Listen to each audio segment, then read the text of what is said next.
Radio Anthropocène. À l'écoute du changement global. Et bonjour à toutes et à tous, vous êtes toujours bien installés sur Radio Anthropocène en direct de l'espace Croisière à Arles à l'occasion de cette nouvelle édition des rencontres de la photographie. Vous pouvez retrouver l'ensemble de notre programmation sur la page radio-anthropocène.fr. Je suis François de Gasperi et j'ai pour la prochaine demi-heure le plaisir d'être en compagnie d'Arthur Mettetal, commissaire de l'exposition Wagon-Bar, une petite histoire du repas ferroviaire. Arthur Mettetal, bonjour. Bonjour, merci pour l'invitation. C'est un plaisir. Bienséance oblige, je vais tâcher de vous présenter. Donc, vous êtes historien des chemins de fer, vous êtes spécialiste du patrimoine ferroviaire et industriel. Et depuis de nombreuses années, vous vous intéressez aux traces matérielles et immatérielles de l'industrie. Et vous mobilisez à ce titre le médium photographique dans chacun de vos projets. Vous êtes également spécialisé dans la gestion de fonds d'archives et de collections d'entreprises. Et je crois que c'est sans doute pour toutes ces raisons que vous avez la charge de l'exposition qui nous occupe aujourd'hui. Alors, avant d'entrer dans le vif du sujet, je vais tenter de décrire brièvement, je l'espère, pour nos auditeurs et auditrices qui n'auraient pas encore découvert cette petite histoire du repas ferroviaire et qui est en fait une vaste exploration. Car c'est une invitation au voyage que nous propose cette exposition. Une traversée de la France à la découverte de deux éléments de patrimoine qui sont autant de fierté nationale, la restauration d'une part, le train de l'autre, en somme, le wagon-bar. Et pour ce faire, vous nous embarquez à bord du train de la modernité. C'est un voyage qui nous fait passer des wagons-bars du Grill Express au train Corail, ce fameux train qui se pense comme confortable, et jusqu'à notre cher TGV national. Se succède tout un panel d'images qui retrace l'histoire des pratiques culinaires, qui se déplient et se déploient dans ces wagons propulsés à grande vitesse. Ces images, ce sont celles d'affiches commerciales qui vendent successivement les joies du wagon-bar, qui devient mini-bar, pour aboutir enfin au fameux sandwich triangle, qu'on avale entre deux portes. Et ce sont aussi des images de vaisselle, de sel de Sèvres, à l'arrivée des services en plastique et du tout jetable. Ce sont des photos d'archives qui rendent compte de la logistique complexe des caves de Saint-Ouen où s'affairent des hommes et des femmes qui décortiquent des coquilles Saint-Jacques quand d'autres mains, de couleur cette fois, découpent plus récemment ces fameux sandwich triangles. Une invitation au voyage, disais-je, dans l'espace donc, mais surtout une traversée dans le temps, comme une exploration rétrospective de l'imaginaire moderne qui fonde l'image de la France, celle qu'elle a su et voulu se donner. Alors après ce laïus, c'est un peu long, j'en conviens. C'est très très bien résumé. Je voudrais qu'on revienne un peu sur la genèse de cette exposition, Arthur Mettetal. À bord de quel train est venue cette idée d'exposition ? Qu'est-ce que vous mangiez à bord à ce moment-là ? Et plus sérieusement, qu'est-ce qui a motivé cette exposition, Arthur Mettetal ? Pourquoi ce lien entre restauration et ferroviaire ? Alors, ça provient d'abord de ma pratique d'historien. Donc moi, je suis historien de formation, je suis docteur de l'école et hautes études en sciences sociales. Et pendant ma thèse, j'ai eu la chance de travailler sur un fonds d'archives qui est absolument exceptionnel, qui est le fonds d'archives de l'ancienne Compagnie internationale des wagons-lits, qui est d'une richesse incroyable, notamment du fait de toutes les activités qu'elle a eues au travers, en tout cas de sa création en 1876 jusque dans les années 90. Et si je résume un petit peu les activités de cette compagnie, c'est d'abord la création de trains de luxe, donc d'un réseau international de trains de luxe à travers le monde, dont le plus connu, l'Orient Express en 1883, qui relie donc Paris à Constantinople, mais ensuite un réseau d'une cinquantaine de trains de luxe qui vont parcourir le monde entier. Mais au-delà de la création donc de trains, la compagnie va aussi se développer dans la création d'hôtels à travers le monde et aussi d'agences de voyage touristiques. Et donc, on a vraiment une entreprise avec des activités qui sont très variées, qui sont sur de nombreux territoires, et donc un fonds d'archives qui illustre ces activités et ces territoires. Donc, c'est vraiment quelque chose qui était vraiment très intéressant, en tout cas, à prendre comme source d'un travail de recherche. Et en plus, après la Deuxième Guerre mondiale, la compagnie va aussi développer ses activités dans d'autres domaines, et notamment la restauration à bord des trains pour d'autres compagnies qu'elle-même, et dont la SNCF, mais également la restauration pour des compagnies aériennes ou des sociétés d'autoroutes. Et donc voilà, donc ce fonds, en résumé, il est absolument riche et on peut tirer plein de fils de sujets historiques, mais qui traitent en fait d'une histoire culturelle, de l'innovation, etc., etc. Donc voilà, c'est de là qu'est parti le travail sur ce fonds d'archives et notamment ce fonds iconographique. Et comment ça se passe du coup concrètement, la construction d'une exposition à partir du moment où on a accès à cette base de données mirifiques, qu'est-ce qu'il y a, comment vous avez procédé ? Alors, Pour cette exposition en particulier, c'est vraiment d'abord une rencontre avec des images, plus qu'un travail de recherche. C'est-à-dire qu'en tombant sur un certain nombre d'images qui tout de suite m'ont interpellé, et notamment les images de plats qui étaient servis notamment à bord des trains corail, où il y avait d'abord une dimension esthétique, c'est-à-dire que je trouvais que les images étaient rigolotes. Elles avaient aussi elles interpellaient d'un point de vue du souvenir, donc de cette histoire culturelle. Moi j'ai connu en tout cas les trains corail, c'est quelque chose qui reste un petit peu comme une nostalgie heureuse de cette période. Et ensuite, il s'est agi, notamment avec les rencontres de la photographie, de travailler à un contenu et un récit qui soit un peu plus large que juste un choc esthétique avec une série d'images. Et l'idée, c'était non pas de retracer d'un point de vue exhaustif l'évolution de la restauration ferroviaire, parce que là, il y a des historiens qui sont spécialisés dans ce domaine-là. Je pense à Jean-Pierre Villiot, qui est vraiment le grand spécialiste en France de ces questions-là. Mais plutôt, encore une fois, de partir de l'image et de construire un récit qui s'articule entre à la fois différentes étapes d'une histoire visuelle et de la manière dont les entreprises veulent témoigner de leur modernité à différentes époques, tout en restant assez didactique et en ayant les grands bouleversements ou les grands chapitres de cette histoire de la restauration à bord des trains. Alors justement, si on rentre un petit peu dans le vif du sujet et de ce récit en tant que tel, ces différentes séquences et ces jalons que vous nous décrivez, est-ce que pour les auditeurs et auditrices qui n'auraient pas eu le bonheur encore d'être à Arles pour découvrir justement à Croisière l'exposition Wagon-Bar, est-ce que vous pouvez expliquer les grandes phases de cette histoire culinaire à bord des trains ? Alors déjà, la chose qui est très importante, c'est que l'exposition et l'ouvrage qui l'accompagne ne traitent pas de la nourriture dans les buffets de gare. Donc déjà, on a éliminé tout un pan de cette histoire de la nourriture ferroviaire. Et par contre, l'idée, c'était d'avoir les grandes scansions de cette histoire, et on l'a résumé en 4 chapitres, 4 grands chapitres de l'exposition. Et moi, j'ai décidé de commencer sur l'imaginaire autour de la voiture-restaurant, qui est vraiment, en gros, l'âge d'or qui se trouve dans les années 20, et cet imaginaire qui s'articule autour de la voiture-restaurant, des arts de la table, du service à bord, des plats et d'une gastronomie copieuse, embarquée avec des menus, etc. Donc c'est vraiment l'imaginaire c'était super, c'était vachement mieux avant, etc. Donc on a une série d'images qui nous rappellent cette période-là, donc à la fois sur la nourriture, à la fois sur la clientèle, les passagers, et à la fois sur la question de l'aménagement intérieur et du design. C'est-à-dire que ce qui est intéressant aussi dans cette exposition, c'est que on parle bien sûr de nourriture, mais la nourriture, elle ne se suffit pas elle-même. Et donc, les images donnent aussi à voir tout ce qui accompagne la nourriture, dont l'histoire des techniques et l'innovation, et l'aménagement des voitures-restaurants, des cuisines, etc., etc. Donc ça, c'est un peu les années 20, l'âge d'or, qui est résumé en quelques images.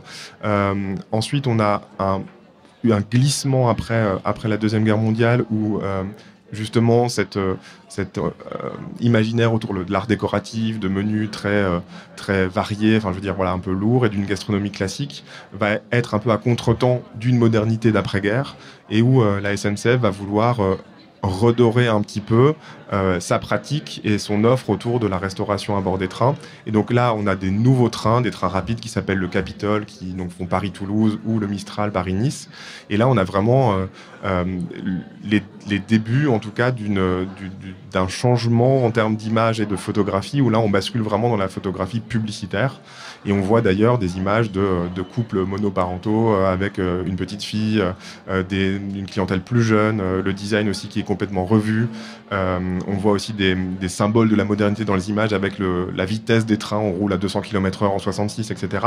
Donc encore une fois, histoire visuelle, on est dans les années 60, l'entreprise veut donner à voir de la modernité, et donc les images collent avec cette modernité qu'elle souhaite donner. Un autre chapitre qui est à mes yeux extrêmement important, d'ailleurs à la fois pour l'histoire de la photographie, mais aussi pour l'histoire en général de cette thématique particulière, c'est tout les coulisses de cette organisation. En gros, le ferroviaire, c'est la théorie des systèmes, c'est vraiment un système technique qui s'organise autour d'un système commercial, d'un système d'exploitation, d'un système, de systèmes qui communiquent entre eux pour que la voiture-lit et la voiture-restaurant puissent fonctionner.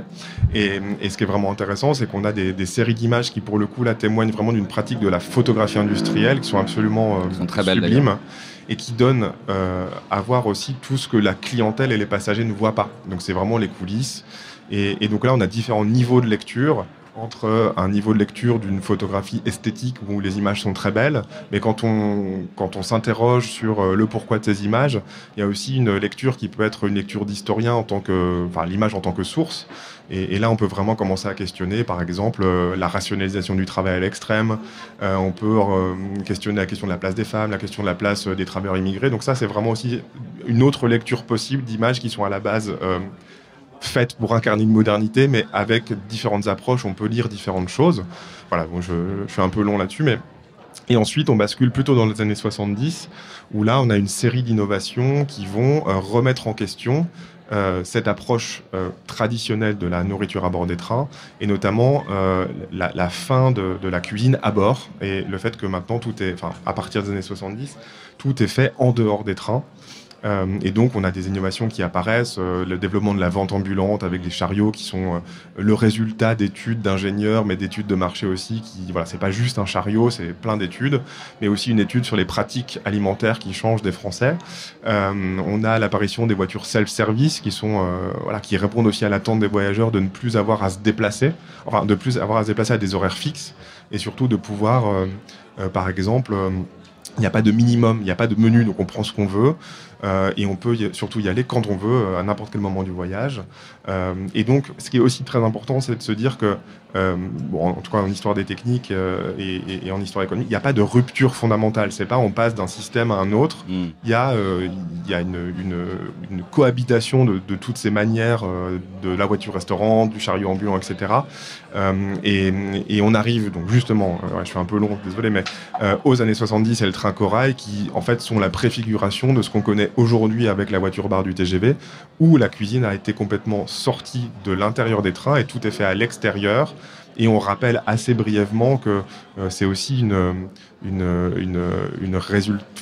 conséquence du modèle aérien, du modèle du catering aérien qui a été inséré dans les trains et qui répond à des objectifs d'organisation économique, etc., etc. Donc voilà, j'ai résumé très rapidement les 4 grandes thématiques de l'exposition, mais ensuite on peut rentrer un peu... On va pouvoir rentrer dans le détail un petit peu, c'est sûr.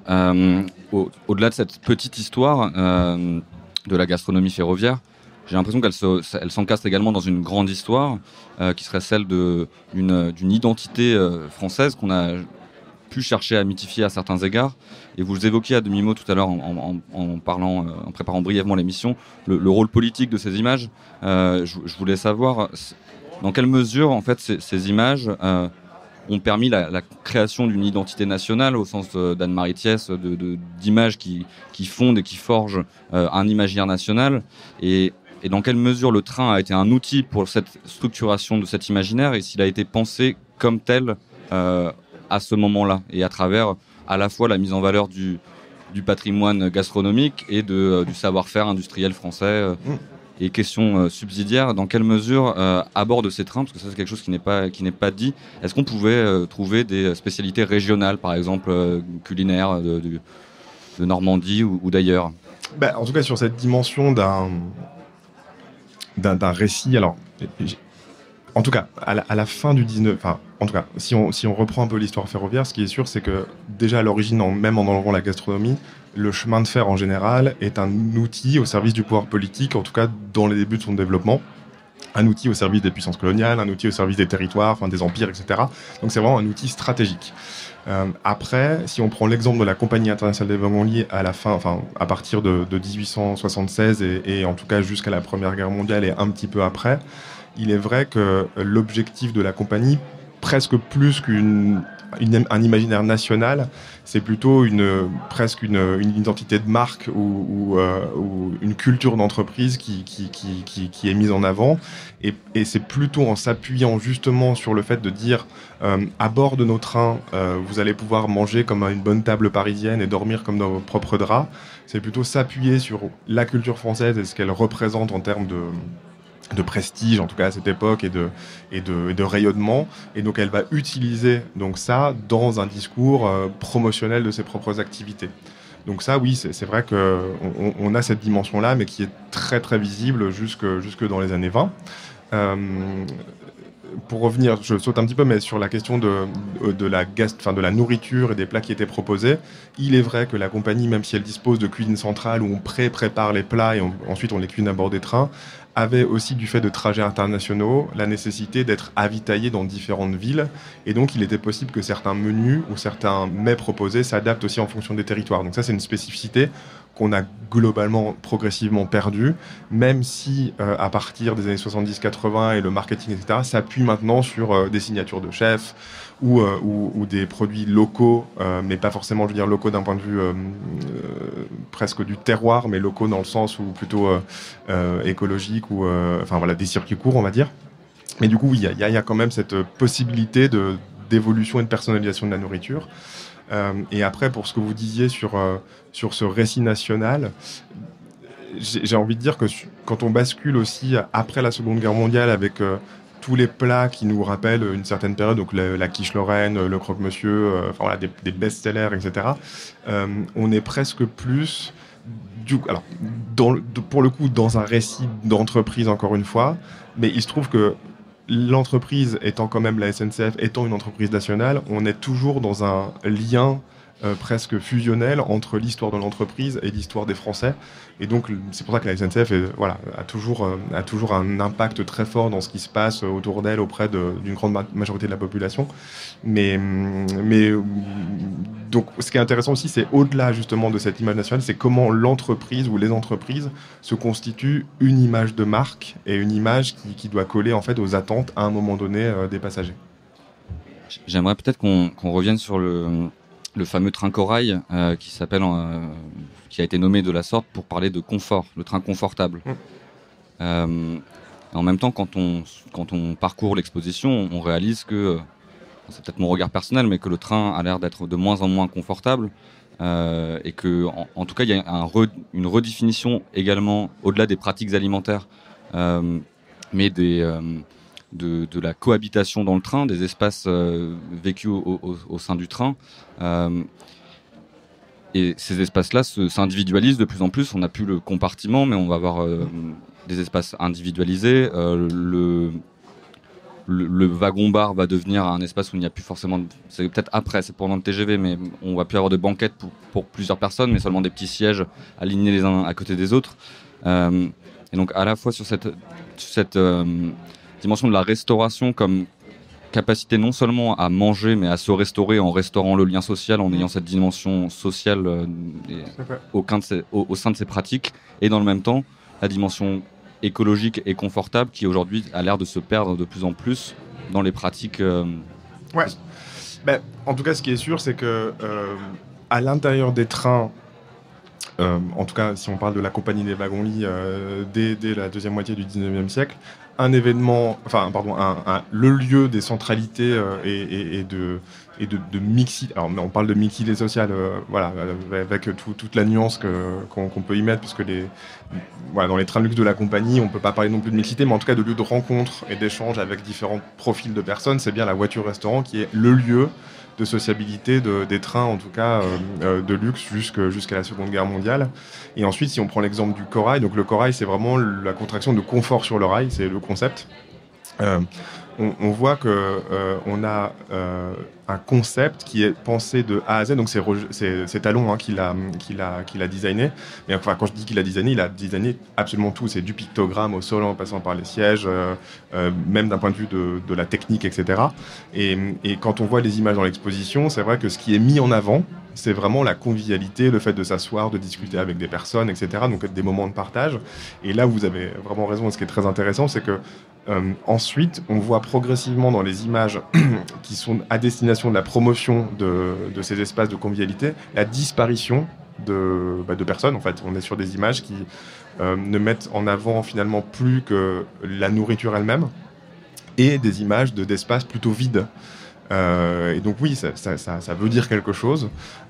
Et aujourd'hui, malgré tout, en tout cas dans les TGV, mais ça c'est mon expérience personnelle, la voiture-bar reste quand même un lieu de convivialité où on se retrouve. Mais je pense que c'est un vrai questionnement pour l'entreprise de savoir comment ce lieu de convivialité, voilà, on le pense et comment, quelle offre on donne et quelle place on lui donne. Ça, c'est un vrai, parce qu'il y a des enjeux économiques, il y a des enjeux tout simplement de rationalisation du travail, de logistique, même économique, tout simplement, à faire tourner ce genre d'espace. On a l'impression quand même qu'au cours de cette histoire du transport ferroviaire et du repas ferroviaire, il y a une forme de rétrécissement de l'offre de services et de la, on en finit à, en tout cas, c'est le signe de notre modernité, d'une certaine entrée dans ce qu'ici on nomme l'anthropocène, avec l'apparition de la vaisselle à usage unique ou du sandwich triangle qui finalement est déploré pour sa piètre qualité par les usagers. Et justement, sur cette notion d'écologie confortable, quelle actualisation aujourd'hui on pourrait donner dans les images et imaginaires de ces trains que vous avez explorés par rapport, je sais pas, à ce fameux TGV Inouï ou ce Ouigo qui parle maintenant à l'anglaise. Est-ce que vous avez déjà des images de... Je dirais que sur les questions d'écologie, déjà, ce qui est fondamental, c'est que le train est le moyen de transport le plus écologique. Donc déjà, il y a ça. C'est déjà un acquis et c'est déjà une chouette possibilité. Après, en fait, je pense vraiment que, c'est ce que nous montre l'exposition, c'est qu'en gros, les pratiques alimentaires à la fois des voyageurs, mais du coup, l'entreprise, la manière dont elle va gérer cette question-là suit aussi en fait des impératifs d'organisation, de logistique, économique, et que clairement, mais aussi en fait suit aussi une histoire de l'innovation et des techniques, c'est-à-dire que il serait impensable et impossible de remettre un modèle de voiture-restaurant dans le TGV, tout simplement parce qu'un Paris-Lyon, on met 2 heures et c'est pas possible de s'installer, de prendre le temps, etc. Donc il y a aussi des impératifs, je dirais même logistique d'organisation qui font qu'on ne peut pas revenir à ça. Et après, c'est la question centrale, mais qui touche chacun d'entre nous. On a tous pris le train, on le prend toujours. Entre le fait qu'on trouve souvent que c'est cher, que la qualité n'est pas forcément là, que voilà, toutes ces questions qu'on se pose à chaque fois, que l'offre est peut-être pas suffisante. Et en même temps, en tout cas moi en ce qui me concerne, et c'est le croque-monsieur de la voiture-bar, je suis toujours content de le prendre. Quand je peux, je suis ravi. Donc c'est toujours cette ambivalence là, on se dit oui, on aimerait mieux, et en même temps, le croque-monsieur, il est touchant. Moi, je le trouve touchant. Voilà. En guise de dernière question, j'aimerais juste vous demander si vous aviez une image ou une affiche en particulier que vous aimeriez nous présenter, commenter pour les auditeurs et auditrices de Radio Anthropocène. Moi, vraiment, plus qu'une image, c'est une image, mais je dirais la série qui m'a vraiment le plus touché, c'est cette série de photographies qui documentent l'ouverture des nouvelles cuisines centrales de la Compagnie des Wagons-Lits qui étaient situées près de Bastille. Et on est vraiment dans un reportage photographique, photographie industrielle pure, avec une esthétique, moi, que je trouve très, très belle, avec des ouvriers, des ouvrières qui posent, qui miment les gestes, des ateliers propres, nettoyés, etc. Donc qui disent plein de choses, mais qui sont aussi une manière de découvrir, en fait, tout ce que nécessite l'organisation logistique de nourriture à bord des trains. Et je trouve que cette série, elle est vraiment, vraiment très belle. Eh bien, Arthur Mettetal, un grand merci pour cet échange. Je vais laisser la parole tout de suite, ne vous échappez pas, à ma camarade et complice Lou Herman pour un format un peu particulier. Lou, je te laisse présenter ce format. Bonjour Arthur Mettetal. Bonjour. Donc, je vous propose de passer par le questionnaire Anthropocène. C'est une version librement revisitée et raccourcie du questionnaire de Proust à la sauce Anthropocène. Le questionnaire Anthropocène, c'est 6 questions courtes que vous découvrez. Pas d'échange, juste vos réponses. Vous êtes prêts ? Ok. Dans quel espace vous sentez-vous le mieux ? Je pense que c'est chez moi. Donc, mon petit univers. Qu'est-ce qui vous trouble ces derniers temps ? Moi, je pense qu'il n'y a pas besoin de développer plus. On est dans un entre-deux tours qui est très, très stressant. Qu'est-ce qui vous donne de l'espoir pour l'avenir ? Les enfants. Ouais. De quoi êtes-vous sûr ? De pas grand-chose. À quoi tenez-vous ? À la vie en général. De quoi dépendez-vous ? De la société. À quoi êtes-vous prêt à renoncer ? Je pense à beaucoup de choses. Que faire maintenant ? Aller boire une grenadine. Ça marche, une grenadine. Merci beaucoup, Arthur. Merci à vous pour l'invitation. Et on retrouve tout de suite Lou Herman pour un entretien, une image de et avec Mustapha Azerwal pour l'exposition The Green Ray. Radio Anthropocène. À l'écoute du changement global.